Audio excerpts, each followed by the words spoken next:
Siwmai, nawr, os i chi wedi trial defnyddio fideo YouTube ar ddechrau'r tymor newydd yma, falle bod chi wedi gweld rhywbeth tebyg i hwn.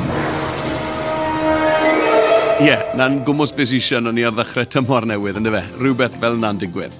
Nawr, be ddigwyddodd, nôl ar ddechrau'r haf, nath hwb gyhoeddi bod ni nawr yn gallu mewn gofnodi i YouTube gyda'n cyfrifon hwb.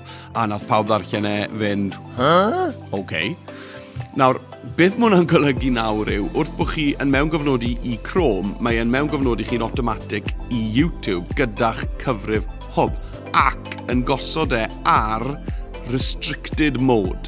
Nawr, os ych chi'n defnyddio dyfais personol ar gyfer eich gwaith ysgol, mae modd troi restricted mode i ffwrdd. Ond, os ych chi'n defnyddio un o'r hwbtops yma, laptop sydd wedi cael ei darparu a sy'n cael ei redeg a'i reoli gan hwb, does dim modd diffodd restricted mode ar rhain.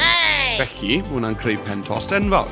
Ond mae yna ddrysiad digon syml iddo fe os ych chi moyn parhau i ddefnyddio YouTube. Be sy'n rhaid i chi wneud yw all gofnodi o YouTube a ddefnyddio fe heb gyfrif. Nawr, mwyn gwneud hyn, na gyd sy'n rhaid i chi wneud yw clicio ar eich eicon yng nghornel top ochr dde a dewis sign out. Nawr, pidwch y poeni, pan fyddwch chi'n wneud hwn, bydd Chrome yn cael pwl o bwdi mawr a'n gweud ffain, certe os ti moyn, a bydd e'n cico chi mas o lot o wahanol bethau. Ond, wrth fynd yn ôl i YouTube, byddwch chi wedyn yn defnyddio fe fel ymwelydd. Fe welwch chi'r botwm sign in yng nghornel top ochr dde y sgrin, peidiwch a clicio hwnna, neu chi'n ôl yn yr un man.